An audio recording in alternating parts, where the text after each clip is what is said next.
আজকে আমাদের আলোচনার টপিক হবে ইনশাল্লাহ কোরআনের পরিচয়। আমরা কোরআন থেকে কোরআনের পরিচয় জানবো ইনশাআল্লাহ।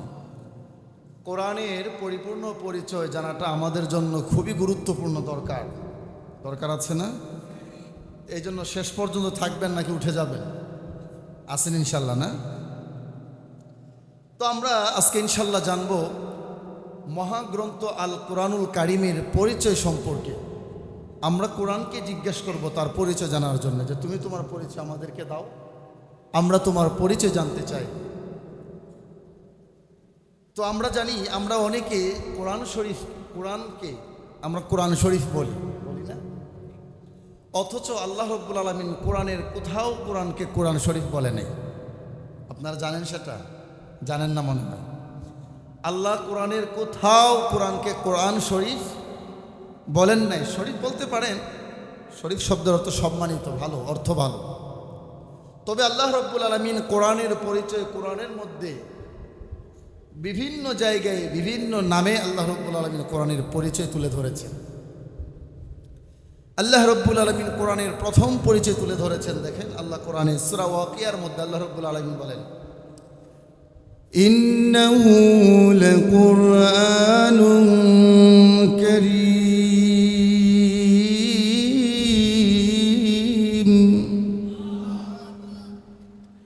আল্লাহ রাব্বুল আলামিন কোরআনকে এখানে একটা নাম দিয়েছেন, ইন্নাহু লাকুরআনুন কারীম, কোরআনুল কারীম বলেছেন আল্লাহ এখানে। এরপরে যদি আপনি কোরআনকে প্রশ্ন করেন, কোরআন তোমার আরেকটা নাম বলো তো? সূরা ইয়াসিন আল্লাহ রাব্বুল আলামিন বলেন, ইয়াসিন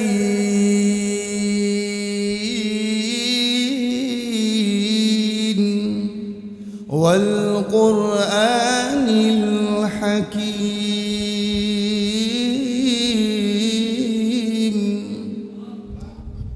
আল্লাহ রাব্বুল আলামিন কোরআনকে এখানে কোরআনুল হাকীম, প্রজ্ঞাময় কোরআন বলে আখ্যায়িত করেছে, জ্ঞান সম্পন্ন কোরআন।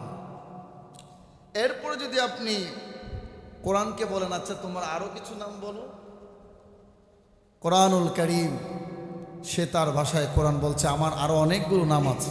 আল্লাহ কোরআনে বলেন সূরা বুরুজের মধ্যে, বাল হুয়া কুরআনুম মাজিদ,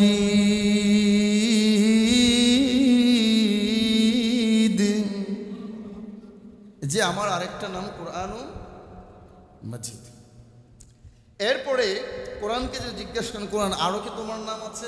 হ্যাঁ, আরো আছে। তাহলে কি বলো? কোরআন বলো। ওয়ালাকাদ আতাইনাকা সাবআম মিনাল মাসানি ওয়াল কুরআনাল আযীম, যে আমার আরেকটা নাম কোরআনুল আযীম, সম্মানিত কোরআন। এরপরে যদি কোরআনকে বলেন তোমার কি আরো কোনো নাম আছে? হ্যাঁ, আল্লাহ রাব্বুল আলামিন আমাকে কিতাব বলে আখ্যায়িত করেছেন। কি? আল্লাহ কোরআনে বলেন, মা ফাররাকনা ফিল কিতাবি মিন শাই।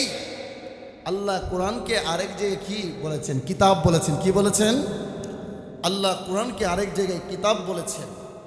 মা ফাররাকনা ফিল কিতাবি মিন শাই, এই কিতাবে আমি এমন কিছু বাকি রাখি নাই যা কোরআনের মধ্যে নাই। আচ্ছা বলেন তো, এমন কিছু আছে যেটা কোরআনের ভিতরে নাই? সব আছে। আপনার ব্যক্তিগত জীবন, পারিবারিক জীবন, সামাজিক জীবন, রাষ্ট্রীয় জীবন,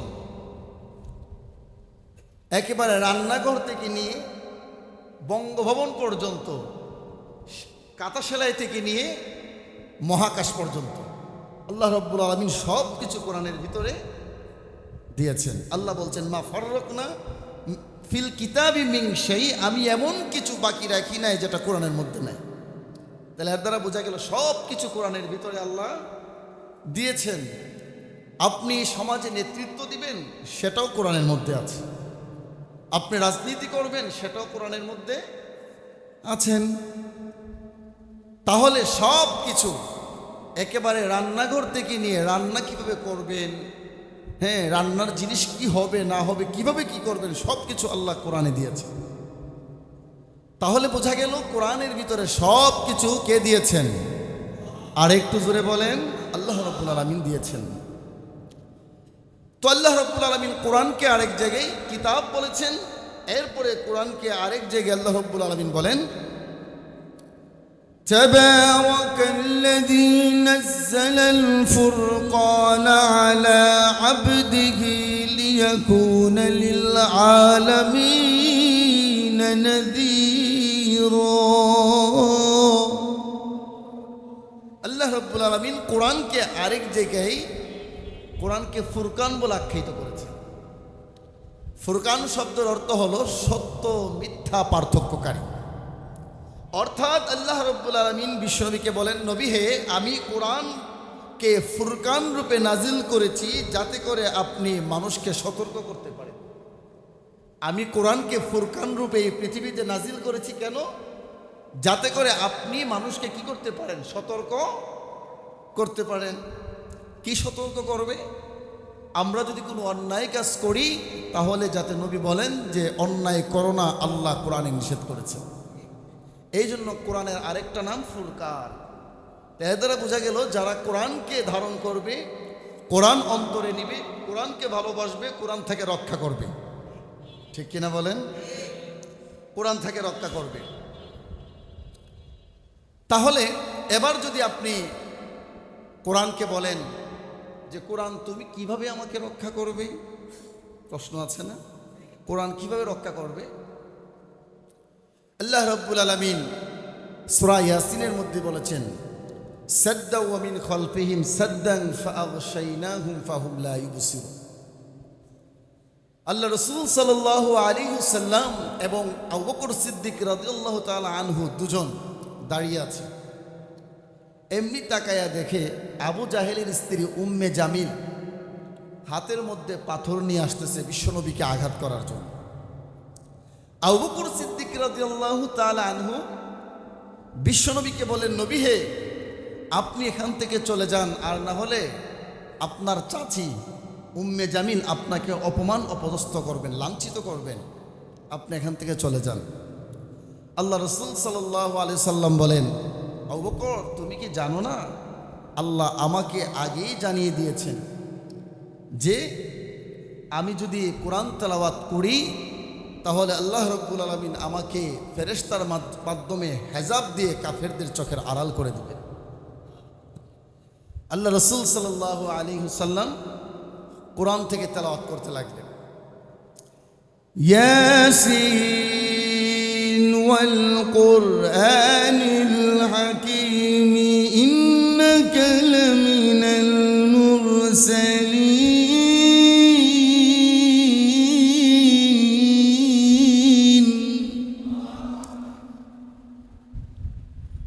উম্মে জামিল আবু বকর সিদ্দিকের কাছে এসে বলে, হে আবু বকর, তোমার বন্ধু মুহাম্মদ কোথায়? মুহাম্মদ রে যে দেখি না। আবু বকর সিদ্দিক বলে, যেহেতু তুমি দেখো না সেহেতু আমার বলার কোনো প্রয়োজন নাই।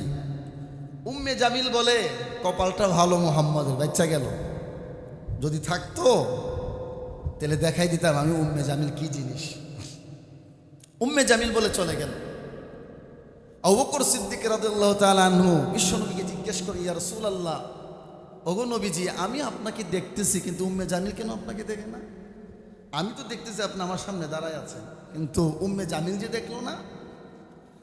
বিশ্বনবী মুহাম্মদ রাসূলুল্লাহ সাল্লাল্লাহু আলাইহি ওয়াসাল্লাম বলেন, যে আবু বকর, আল্লাহ রাব্বুল আলামিন আমাকে আরো আগেই জানিয়ে দিয়েছেন যে নবী হে, আপনি যখন কোরআন থেকে তেলাওয়াত করবেন, কাফেররা যখন আপনাকে আক্রমণ করতে আসবে আর আপনি কোরআন থেকে তেলাওয়াত করবেন, আপনাকে হেজাব দিয়ে ঢেকে রাখার মালিক আমি আল্লাহ। নবী হে, আপনি জানায় দেন तमाम পৃথিবীর আপনার উম্মতকে, তারা যখন কোনো বিপদের মধ্যে পড়বে তারা যেন আমার দেওয়া এই বাণী কোরআনকে তেলাওয়াত করে যখন তারা তেলাওয়াত করবে সেখান থেকে রক্ষা করব আমি আল্লাহ। আমি এটার ফলাফল পাইছি এক জায়গায়। আমি 2022 সালে আমি আপনার কি বলে সিরাজগঞ্জ থেকে মাহফিল শেষ করে আসতেছি। তো সিরাজগঞ্জ থেকে মাহফিল শেষ করে টাঙ্গাইল হয়ে আপনার গাজীপুর দিয়ে আসতে হয়। তো আমি গাজীপুর দিয়ে আসতেছি। তো গাজীপুরের এই রাস্তাটা খুবই ভয়ঙ্কর একটা রাস্তা, রাতের বেলা, দুই দিকে গাছপালা, মাঝখানে রাস্তা, এখানে ডাকাতে আক্রমণ করে। তো যখন গাড়ি সামনের দিকে যাচ্ছে, ডাকাত আমরা হঠাৎ দেখি যে রাস্তার সামনে গাছপালায় রাখছে। ড্রাইভার বলতেছে এবার আর রক্ষা না, এবার যা আছে একটা হয়ে যাবে। মনে মনে ভাবলাম যে আল্লাহ তো কইছে যে সূরা ইয়াসিন নাকি তেলাওয়াত করলে, কোরআন তেলাওয়াত করলে নাকি বিপদ থেকে হেফাজত হয়ে। আচ্ছা দেখি তো একটু তেলাওয়াত করে, এবারের মতো আল্লাহ রক্ষা করো, যাই বড় হয়েছে এবার একটু রক্ষা করো। তেলাওয়াত করতে লাগলাম, আল্লাহ ভরসা, দেখি কি হয়। কোরআন থেকে তেলাওয়াত করতে লাগলাম। তেলাওয়াত করতে করতে করতে করতে করতে করতে যখন সামনের দিকে গাড়ি গেল, হঠাৎ করে দেখে গাছপালার উপরেও ডান দিকে দেখ কিছু জায়গা আছে, গাড়ি তাকায় দেখে। তখন সামনের দিকে দেখবে হাত বাড়াইছে ডাকাতেরা। আমরা গাড়ি থামাই নাই, গাড়ি যখন সামনের দিকে চলতে লাগলো, পিছন থেকে ইট পাটকেল দিয়ে গাড়িতে আঘাত করছে, কিন্তু ইট পাটকেল উইরা আসছে ঠিক, কিন্তু গাড়ির মধ্যে পড়ে নাই। তখন ভাবলাম এটা কোরআনের মুজিজা, ঠিক কিনা বলেন? কোরআনের পাওয়ার আছে না নাই? ১৫০০ বছর আগে কোরআনের পাওয়ার যেরকম ছিল এখন এরকম, যেই আল্লাহ ১৫০০ বছর আগে ছিল এখনো আছে না? আল্লাহ দুর্বল হয়ে গেছে? হ্যাঁ, আল্লাহর শক্তি নেই, বুড়া হয়ে গেছে গা? নাকি যেই আল্লাহ ১৫০০ বছর আগে ছিল এই আল্লাহ এখনো, কিন্তু আমরা নাই, ঠিক কিনা বলেন? তো বলছিলাম যে কোরআন এমন এক জিনিস যে কোরআনটা আল্লাহ কোরআনের অনেকগুলো নাম দিয়েছে। এরপরে যে জিজ্ঞেস করা হয় কোরআন তোমার কি আর কোনো নাম আছে, কোরআন বলে হ্যাঁ আমার আরো নাম আছে। বলো তো, কোরআন তার ভাষায় বলে ইন্না নাহনু নাযালনা যিকরা ওয়া ইন্না লাহু লাহাফিজুন।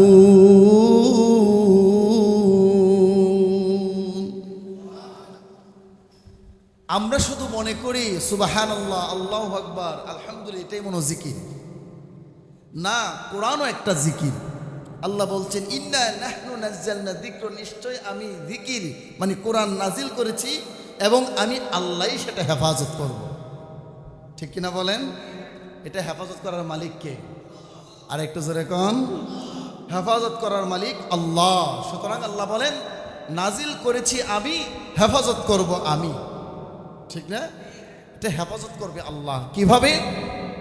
আপনি দেখেন যতগুলো গ্রন্থ অতীতে ছিল, তাওরাত বলেন, জাবুর বলেন, ইনজিল বলেন, কোনো কিতাবই পৃথিবীতে অক্ষত নাই। আছে একটা কিতাব, অরিজিনাল কিতাব, আল্লাহর প্রদত্ত আসমানি কিতাব যেটা ছিল, এটা একটাও পৃথিবীতে নাই। একমাত্র আসমানি কিতাব আল্লাহর গ্রন্থ কোরআনটাই পৃথিবীতে অক্ষত আছে এবং কিয়ামত পর্যন্ত থাকবে। আল্লাহ বলেন এই কোরআনকে আমি কিভাবে হেফাজত করব? এই পূর্ণ কোরআনটা লৌহে মাহফুজের বোর্ডের মধ্যে লেখা আছে, আর দুনিয়াতে আমি আল্লাহ হেফাজত করব আমার প্রিয় কিছু বান্দাদের মাধ্যমে। আপনি যদি তাম পৃথিবীর সমস্ত কোরআনের কপিগুলো জ্বালিয়ে পুড়ে ছাই করে দেন, আপনি কি মনে করেন কোরআন শেষ হয়ে যাবে? হাফেজ সালেহ আহমদ তাকরিমের মতো, হাফেজ সালেহ আহমদ তাকরিমের মতো ওয়ার্ল্ড ক্লাসিক 10 জন হাফেজকে যদি বসানো হয়, 3 দিন সময় লাগবে পূর্ণ কোরআন আবার রূপে ফিরিয়ে আনতে। তাহলে কোরআন পুড়ে যদি আপনি ছাই করে ফেলেন, তবুও কোরআনের কপি, কোরআনের এই যে ধারক বাহক আপনি ধ্বংস করতে পারবেন না। আর কোরআনের কখনোই পৃথিবীতে কেউ ধ্বংস করতে পারবে, কেননা আল্লাহ বলছেন এটার হেফাজতকারী আমি আল্লাহ। এবার আল্লাহ কাকে দিয়ে হেফাজত করবে এটা আল্লাহই জানেন, ঠিক কিনা বলেন? আল্লাহ তার প্রিয় কিছু বান্দাদের মাধ্যমেই কোরআনকে হেফাজত করবেন, এটা আল্লাহ ওয়াদা করেছে। এরপরে দেখেন আল্লাহ রাব্বুল আলামিন এই কোরআনটা এই পৃথিবীতে যে নাজিল করলেন, আল্লাহ কিন্তু ইচ্ছে করলে পারতো এই কোরআনটা মানুষকে না দিয়ে অন্য কোনো কারো কাছে নাজিল করতে পারতো না। আল্লাহ কোরআনে বলেন লাউ আনজালনা হাযাল কুরআনা আলা জাবালিন لرأيته خاشعا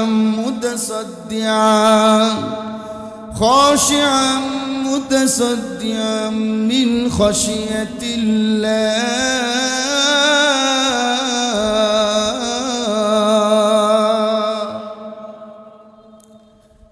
যে আমি এই কোরআনকে নাজিল করে পাহাড়কে বলেছিলাম, পাহাড় লাউ আনজালনা হাযাল কুরআন আলা জাবালিন লারাআইতাহু খাশিআম মুতাসাদ্দিআম মিন খাশিয়াতিল্লাহ, এই কোরআন যদি আমি পাহাড়ের মধ্যে রাখতাম তাহলে এই পাহাড় আমি আল্লাহর ভয়ে, কোরআনের ভারে এই পাহাড় ভেঙে চূর্ণ বিচূর্ণ হয়ে যাইত।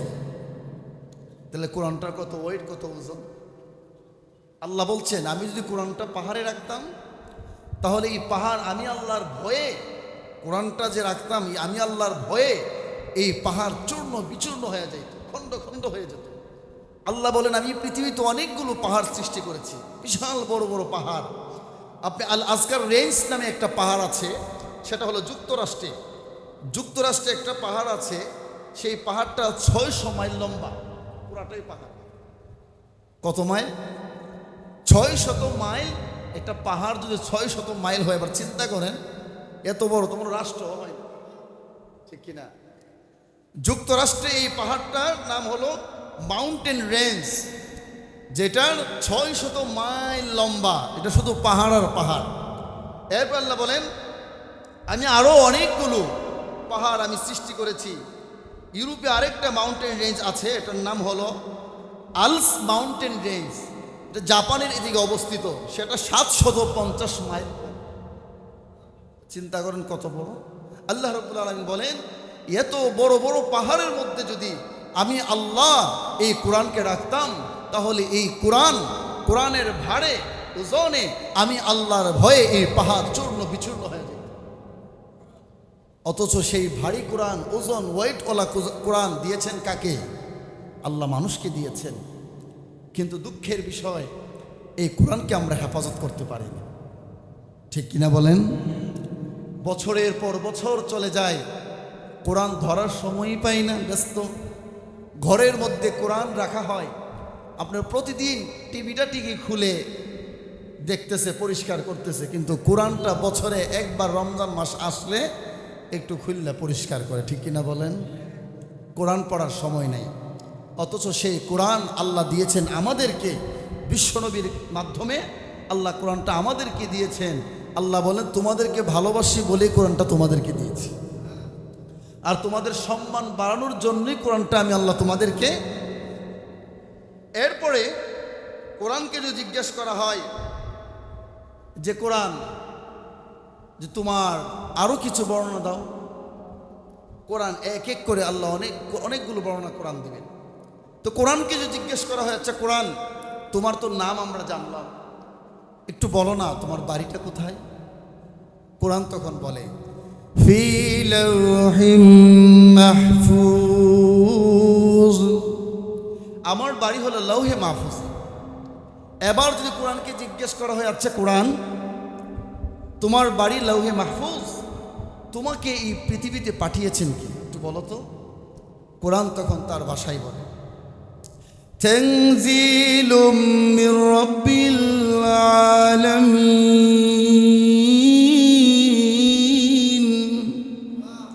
এই পৃথিবীতে আমাকে আমার মহান রব, আমার পালনকর্তা, তোমাদের পালনকর্তা, সৃষ্টিকর্তা আল্লাহ রব্বুল আলামিন আমাকে এই পৃথিবীতে পাঠিয়েছে। আচ্ছা কোরআন তুমি যে এই পৃথিবীতে এসেছো কার মাধ্যমে এসেছো? কে তোমাকে নিয়ে এসেছে এই পৃথিবীতে? তোমার কি কোনো ধারক বাহক ছিল? তুমি একাই এই পৃথিবীতে এসেছো? কোরআন বলে না, আমাকে আল্লাহর বিশ্বস্ত একজন ফেরেশতা এই পৃথিবীতে নিয়ে এসেছে। কোরআন বলে সে কে? কোরআন তার ভাষায় বলে নাযালা বিহির রূহুল আমিন, আমাকে এই পৃথিবীতে জিব্রাইল আলাইহিস সালাতু ওয়াস সালাম, তার আরেকটা নাম হলো রূহুল আমিন, বিশ্বস্ত ফেরেশতা। রূহুল আমিন জিব্রাইলের মাধ্যমে আমি কোরআন এই পৃথিবীতে এসেছি। আচ্ছা কোরআন তুমি পৃথিবীতে কোন মাসে এসেছো? তোমার কোনো মাস আছে? কোরআন বলে হ্যাঁ আমার একটা মাস আছে, আমারও একটা কি আছে, কি মাস? কোরআন বলে شهر رمضان الذي ينزل فيه القرآن আমি এই পৃথিবীতে রমজান মাসে আমি এসেছি। আল্লাহ রাব্বুল আলামিন বলেন রমজান মাস সম্মানিত হয়েছে কোরআনের মাধ্যমে, মানুষ সম্মানিত হয়েছে কোরআনের মাধ্যমে, বিশ্বনবীকে আমি সম্মান দিয়েছি কোরআনের মাধ্যমে। তাহলে আল্লাহ বলেন কোরআনের মাধ্যমে আমি বিশ্বনবীকে সম্মান দিয়েছি, কোরআনের মাধ্যমে পবিত্র মাস রমজানকে সম্মানিত করেছি, কোরআনের মাধ্যমে আমি মানুষ তোমাদেরকে সম্মানিত করেছি। এরপরে আল্লাহ বলেন শুধু মাসই সম্মানিত না, একটা রাত আছে সেটাও সম্মানিত। কোরআনকে আপনি জিজ্ঞেস করেন, কোরআন তুমি রমজান মাসে এসেছো তো দিনের বেলায় আসলে নাকি রাতের বেলায়, ডে নাকি নাইটে? কোরআন বলে আমি গুরুত্বপূর্ণ একটি রাতে এসেছি। কি রাতে? আল্লাহ সুবহানাহু ওয়া তাআলা কোরআনের মধ্যে বলেন, কোরআন তার ভাষায় বলে إنا أنزلناه في ليلة القدر আমি এই পৃথিবীতে কদরের রাত্রিতে এসেছি। কি রাত্রিতে? কদরের রাত্রিটা কি? লাইলাতুল কদরি খায়রুম মিন আলফি শাহর। 83 বছর ইবাদত করলে যে পরিমাণ সওয়াব, এই পরিমাণ সওয়াব আল্লাহ আমি তার আমলনামায় দিয়ে দিই। তাহলে এক রাত্র ইবাদত করলে 83 বছর ইবাদত করার সওয়াব পাওয়া যায়। তাহলে এই রাত্রের গুরুত্ব আছে না নাই? আছে। এই রাত্রের সম্মান বাড়লো কিভাবে? কিসের মাধ্যমে? এই রাত্রির সম্মান বাড়লো কিভাবে? কোরআনের মাধ্যমে সম্মান বাড়লো। এরপরে কোরআনকে যদি আপনি জিজ্ঞেস করেন, কোরআন যাক তুমি রাতের বেলায় আসছো, আচ্ছা তুমি এই পৃথিবীতে এসেছো, তুমি কোন ভাষায়, ফার্সি, উর্দু না কি ভাষায় তুমি নাজিল হয়েছ? তখন কোরআন তার ভাষায় বলে إنا أنزلناه قرآنا عربيا لعلكم تعقلون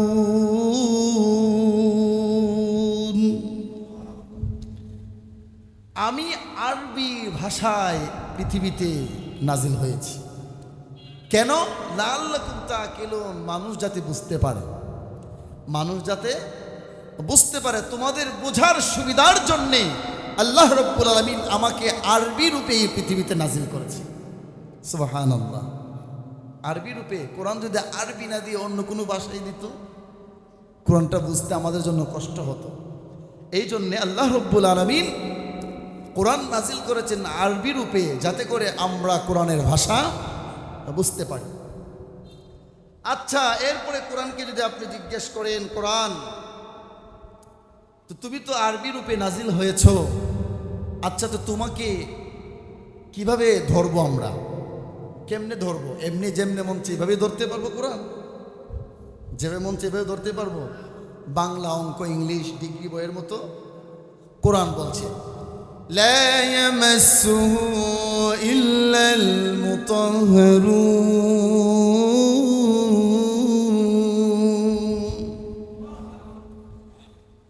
যে আমাকে অপবিত্র অবস্থায় স্পর্শ করতে পারবে না। এর দ্বারা বোঝা যায় আমাকে পবিত্র হয়ে ধরতে হবে। ঠিক কিনা বলেন? কোরআনকে ধরতে গেলে পবিত্রতা লাগবে, ঠিক কিনা? আচ্ছা কোরআন, আমি পবিত্র হলাম, তোমাকে স্পর্শ করলাম, এখন ধরেই কি শুরু করে দিব পড়া?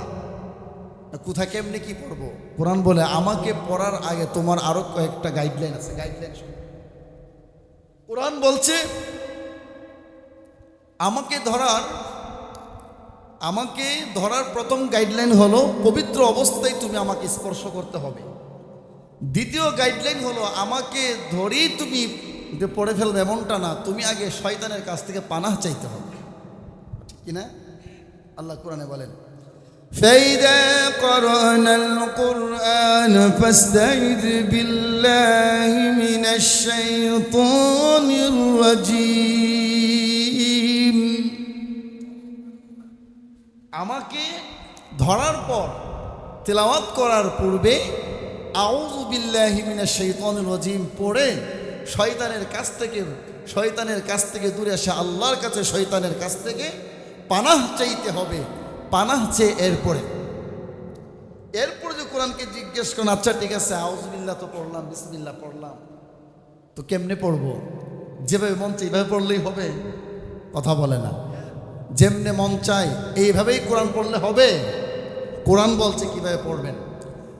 ওয়ারাতিলিল কুরআন তারতিলা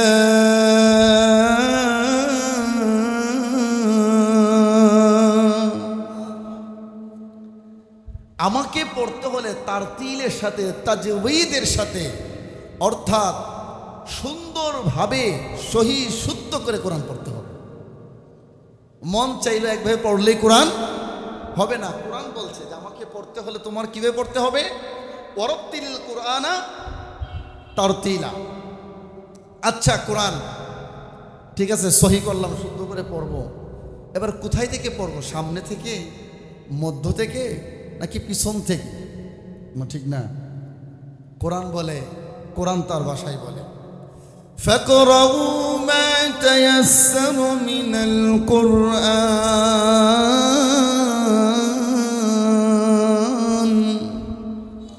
কোরআনের ভিতর থেকে তোমার যেই জায়গা সহজ লাগে সেই জায়গা থেকে পড়ো। সুবহানাল্লাহ, একটু জোরে বলেন সুবহানাল্লাহ। এমন বাধা নাই যে নামাজে দাঁড়ায় তোমার সূরা ইয়াসিনই পড়তে হইব, নামাজে দাঁড়ায় তোমার রহমানই পড়তে হবে, এমনটা না। নামাজে দাঁড়ায় কোরআনের ভিতর থেকে যে কোনো এক জায়গা থেকে পড়লেই হবে। তোমার কাছে আল্লাহ বলছেন তোমার কাছে যেই জায়গাটা সহজ লাগে কোরআনের ভিতর থেকে, যেই জায়গা তোমার কাছে সহজ মনে হয় সেই জায়গা থেকে তুমি তেলাওয়াত করো। আল্লাহু আকবার। তাহলে বান্ধা নাই যেখান থেকেই পড়তে হবে না, কোরআনের ভিতর থেকে আপনার কাছে যেই জায়গা সহজ লাগে, কোরআন বলছে তোমার কাছে আমাকে যেই জায়গা সহজ মনে হয় সেখান থেকেই পড়ো। আল্লাহু আকবার। তবে ফজরের সালাতের মধ্যে আল্লাহ বলছেন ফজরের নামাজের কেরাতটা একটু লম্বা পড়ো, কেননা ফজরের নামাজের কেরাতের সাক্ষী ফেরেশতা থাকে। কিভাবে? আল্লাহ কোরআনে বলেন আকিমিস সালাতা লিদুলুকিশ শামসি ইলা গাসাকিল লাইলি ওয়া কুরআনাল ফাজর ইন্না কুরআনাল ফাজরি কানা মাশহুদা।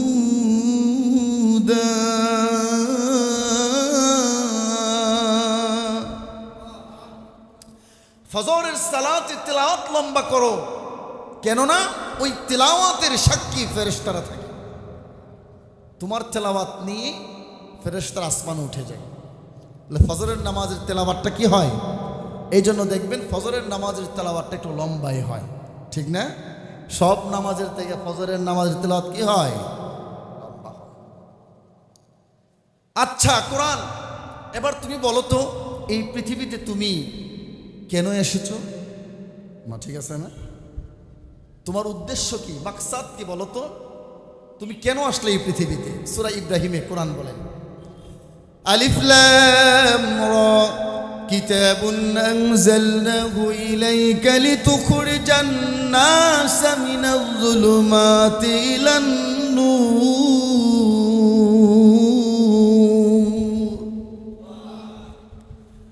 কোরআন বলেন আমি এই পৃথিবীতে এসেছি অন্ধকার জগৎ অর্থাৎ জাহান্নামের পথ থেকে মানুষকে ফিরিয়ে এনে আলোর পথ জান্নাতের দিকে নিয়ে যাওয়ার জন্য। কোরআন বলছে কেন আসছে? আমি মানুষকে অন্ধকার জগৎ থেকে, পথভ্রষ্টতা থেকে, অপরাধ জগৎ থেকে, জুলুমের পথ থেকে, অন্যায়ের পথ থেকে মানব জাতিকে রক্ষা করে আমি তাদেরকে আলোর পথ জান্নাতের পথে নিয়ে যাওয়ার জন্য এসেছি। আচ্ছা কোরআন, তুমি তো আমাদেরকে জান্নাতের পথে নিয়ে যাবা, এই কথা বিশ্বাস করবো কিভাবে? সত্য না মিথ্যা? ঠিক আছে না?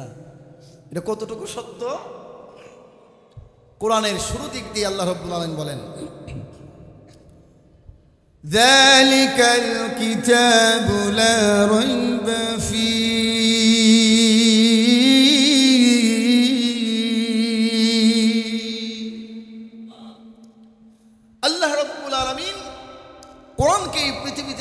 বলছে যালিকাল কিতাব, এটা এমন এক গ্রন্থ যে গ্রন্থের মধ্যে সন্দেহ সংশয় এর কোনো অবকাশই নাই। কিতাবের শুরু দিক দিয়ে আল্লাহ রাব্বুল আলামিন কি বলে দিলেন, এমন এক গ্রন্থ আমি নাজিল করেছি যার মধ্যে কোনো সন্দেহের অবকাশ বলতেও নাই। সন্দেহের কি নাই? বাংলাদেশের সারা বিশ্বের যত বড় বড় লেখক পণ্ডিতরা আছে, যত বড় বড় শাইখুল হাদিস মুহাদ্দিস বলেন, যারাই গ্রন্থ লিখে বই লিখে, দেখবেন প্রত্যেকটা বইয়ের শেষ দিকে একটা কথা লেখা থাকে বা শুরু দিক দিয়ে যে আমার এই বইয়ের মধ্যে যদি আপনাদের কাছে কোনো ভুল ধরা পড়ে তাহলে আমাদেরকে জানাবেন, পরবর্তীতে সংস্কার করে নেব। এটা লেখা থাকে না? দেখবেন প্রত্যেকটা বইয়ের মধ্যে লেখা আছে যে আমাদের বইয়ের মধ্যে পড়তে গিয়ে যে কোনো শব্দে, কোনো ভাষায়, কোনো কম্পিউটার কম্পোজের মধ্যে যদি কোনো টাইপিংয়ে ভুল আপনাদের কাছে ধরা পড়ে, ভুল হয়ে থাকে, নিজ গুণে আল্লাহর রাস্তে আমাদেরকে ক্ষমা করবেন। কিন্তু আল্লাহ কি বললেন, যালিকাল কিতাবু লা রাইবা ফি, এমন এক গ্রন্থ আমি নাজিল করেছি যার মধ্যে সন্দেহের কোনো অবকাশ। আল্লাহ এই কথা বলে এরপর আল্লাহ রাব্বুল আলামিন বলেন, وإن كنتم في ريب مما نزلنا على عبدنا فأتوا بسورة من مثله وادعوا شهداءكم।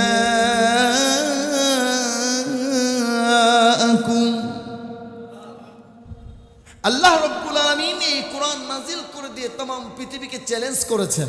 কি করেছে? চ্যালেঞ্জ করে বলেছেন, যদি পারলে একটা সূরা বানায় দেখাও। যদি পারো কি বানায় দেখাও? একটা সূরা, ছোট্ট থেকে ক্ষুদ্রতম একটা সূরা বানায় আমাকে দেখাও পারলে। চ্যালেঞ্জ করলাম তোমাদেরকে, আল্লাহ রাব্বুল চ্যালেঞ্জ করলেন। এরপর আল্লাহ রাব্বুল আলামিন দেখেন বলেন, পৃথিবীর সমস্ত মানুষকে চ্যালেঞ্জ করে দিয়ে আল্লাহ বলছেন, কুল লা ইন ইজতামাতুল ইনসু ওয়াল জিন্নু, যেও দুনিয়ার মানুষ, শুধু তোমরা একা না, জিনদের সাথে তোমরা হাত মিলাও, ওদেরকে সাথে নাও, একা না, তোমরা সমস্ত মানব জাতি এবং জিন জাতিদেরকে তোমাদের সাথে নাও। তোমরা সকলে জিন জাতি এবং মানব জাতি একসাথে কনফারেন্স করে পারলে একটা আয়াত বানায় আমি আল্লাহকে দেখাও। পারলে একটা ভুল ধরে দেখাও, দেখি পারো না। আজ পর্যন্ত কোরআনের ভুল কেউ ধরতে পারছে? আর একটু ধরে গন, যারাই কোরআনের ভুল ধরতে আসছে তারাই ভুলের পথে চলে গেছে। যারাই কোরআনের ভুল ধরতে আসছে তারাই কোরআনের আলোতে এসে কালিমা পড়ে মুসলমান হয়ে গিয়েছে, ঠিক না? এরকম অসংখ্য আয়াত যদি আপনি কোরআনকে জিজ্ঞেস করেন, আচ্ছা কোরআন সবই তো জানলাম তোমার সম্পর্কে, আচ্ছা বলো না আমাদেরকে যে আলোর পথ থেকে, অন্ধকার পথ থেকে আলোর পথে নিয়ে যাবা, জান্নাতের পথে, জান্নাতটা কেমন হবে একটু বলো, কেমন হবে? কোরআন বলে যে তোমাদের সর্বনিম্ন যাদের ঈমান থাকবে, একবারে সর্বনিম্ন মানের ঈমান যাদের কাছে থাকবে তাদেরকে 10টা পৃথিবীর সমান একটা জান্নাত দেওয়া হবে। যাদের কাছে সর্বনিম্ন খালি একটু ঈমানটা থাকবে, একটু ঈমান থাকবে, একটু ঈমান থাকার কারণে আল্লাহ তাদেরকে এমন জান্নাত দিবে, 10টা পৃথিবীর সমান একটা জান্নাত তাদেরকে দিবেন। সুবহানাল্লাহ। 10টা পৃথিবীর সমান একটা জান্নাত আল্লাহ তাদেরকে দান করবেন। আল্লাহু আকবার। হ্যাঁ, আর যাদের ভিতরে ঈমান নামক দৌলতটা পরিপূর্ণ আছে সে কেমন জান্নাত পাবে? মুমিন যদি কিঞ্চিত পরিমাণ ঈমান থাকে, একেবারে নিম্নমানের ঈমান থাকে, এই ঈমান নিয়ে জান্নাতে যাবে ঠিকই, কিন্তু তার আগে জাহান্নামে জ্বলতে হবে। কিন্তু মুমিন জাহান্নামে জ্বলাটা তার জন্য শোভা নয়, সম্মানিত নয়।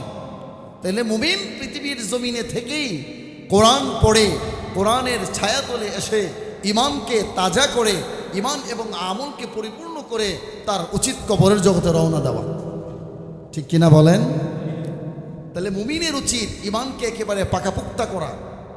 মুমিনের উচিত ঈমান নামক দৌলতকে যত্ন করা, যত্নে রাখা। যেমনভাবে আমরা আমাদের জিনিসপত্র যত্নে রাখি না, মূল্যবান জিনিস, স্বর্ণের জিনিস, স্বর্ণ অলংকার, ডায়মন্ড, এইগুলোকে আমরা যেখানে মন চায় সেখানেই রাখি, কথা কয় না। স্বর্ণ অলংকার আমরা যেখানে মন চাই সেখানে রাখি না, সেটাকে আমরা খুব যত্ন করে বাক্সের ভিতরে বাক্স, বাক্সের ভিতরে বাক্স, তালার ভিতরে তালা দিয়ে এরপর আমরা রাখি, ঠিক না? আল্লাহ বলেন ইমানটা তোমার স্বর্ণের চাইতেও মূল্যবান, ঠিক না? ইমানটা স্বর্ণের চাইতেও মূল্যবান। এই ইমানকে তোমরা মূল্যায়ন করো, ইমানের গুরুত্ব তোমরা বুঝো। যদি ইমানের গুরুত্ব বুঝতে পারো, ইমানদার যদি হতে পারো, ইমান নামক দৌলতকে যত্ন করে যদি তোমরা তোমাদের ইমানকে খাঁটি করতে পারো, ইমানকে শক্তিশালী করতে পারো, আল্লাহ রাব্বুল আলামিন বলেন তাহলে দুনিয়ার জমিনে থাকার পরেও ফেরেশতাদের সাক্ষাৎ করাই দিব আল্লাহ।